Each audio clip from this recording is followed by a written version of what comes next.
ASEAN at the crossroads. The U.S. assault on global trade has intensified ASEAN's vulnerability, disrupting regional supply chains through escalating tariffs on all exports to the United States. Despite ASEAN's expected 6% GDP growth in 2025, reliance on dollar-centric systems persists, exposing economies to sanctions, targeting exports that rely on RCEP, member tech and intermediate goods transshipments, especially China and its key partners such as Cambodia, Vietnam and Malaysia. In Beijing recently, Chinese President Xi Jinping called for building a community with a shared future with neighboring countries and striving to open new ground for China's neighborhood work.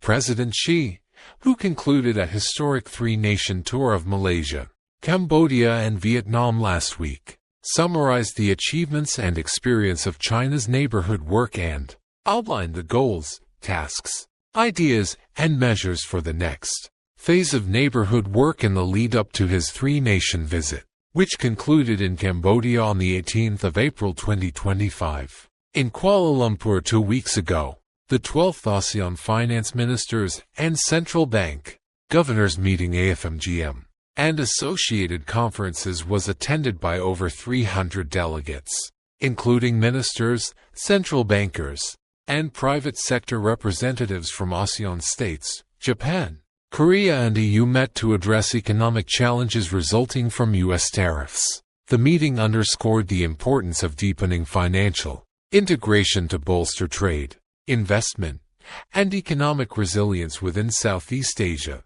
As the chair of ASEAN, Malaysia prioritized key economic deliverables (PES), including the introduction of the ASEAN Infrastructure Fund (AIF) Action Plan 2025 to 2028, in partnership with the Asian Development Bank (ADB) and high-level dialogues with the ASEAN-US and ASEAN-EU business councils, alongside private sector engagement, to enhance the region's attractiveness as a trade and investment hub. The meetings in Beijing and Kuala Lumpur highlight regional efforts towards economic independence through collaborative financial strategies, infrastructure development, and partnerships.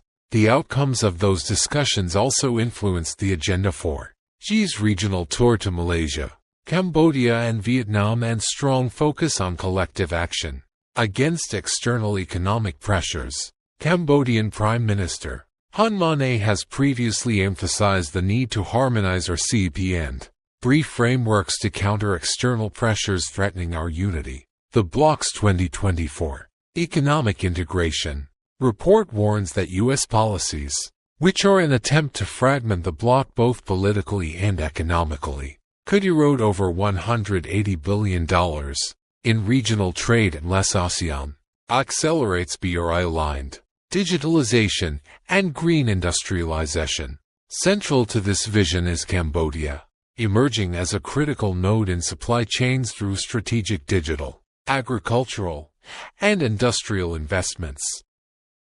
Alipay, WeChat Pay, and the battle against Visa and MasterCard.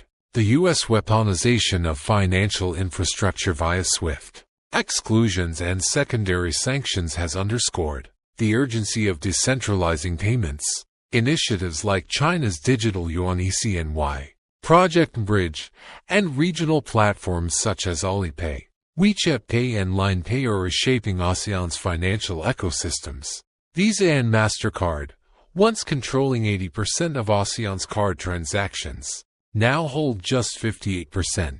Their reliance on dollar clearing exposes businesses to sanctions evident when U.S. measures disrupted Vietnam's textile exports in 2023. Cambodia's leadership in payment innovation is pivotal. Bakong CBDC partners with Thailand's PromptPay and Vietnam's Vietcard, enabling offline rural transactions. QR standardization, unified QR codes for Alipay, WeChat Pay, and Bakong reduce interoperability costs. Vietnam has just signed an agreement to harmonize QR code transactions. Meanwhile, Japan's Line Pay, integrated with Indonesia's Dana e-wallet, competes in e-commerce. Alipay Plus is blockchain-based. B2B platform also connects 1.5 million ASEAN SMS to Chinese buyers, bypassing correspondent bank delays.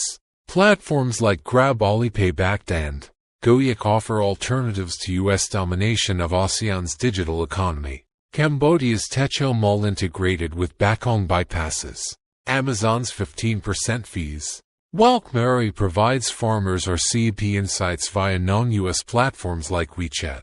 Alipay Plus now facilitates $15 billion in annual transactions across ASEAN, while Cambodia's blockchain-based Bakong CBDC processes $1.20 billion monthly via corridors. National Bank of Cambodia Governor Chi Saray has noted that Bakong's interoperability with ECNY ensures resilience against SWIFT exclusions. SWIFT data reveals a sharp decline in USD transactions in Cambodia 22%, replaced by Yuan 35%, and Bakong 28%. Alipay's penetration in Thai retail 70% of merchants and Malaysia's Pavilion Mall 30%. WeChat Pay usage highlights this shift. For Cambodian SMS, the impact is transformative. 90% of vendors at Phnom Penh's central market accept Alipay, driven by a new surge in Chinese tourists. A key move would be visa-free for citizens of our CEP member states to rapidly increase tourist visits.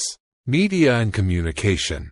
Cambodia operates direct flights to 38 cities globally. Tourism is beneficial to its economy, bringing much-needed revenue directly into both the local and national economies.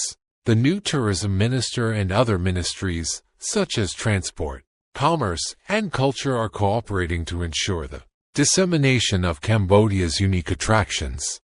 Long Mekong Media in Phnom Penh has partnered with Warner Discovery, one of the world's largest media production and distribution companies.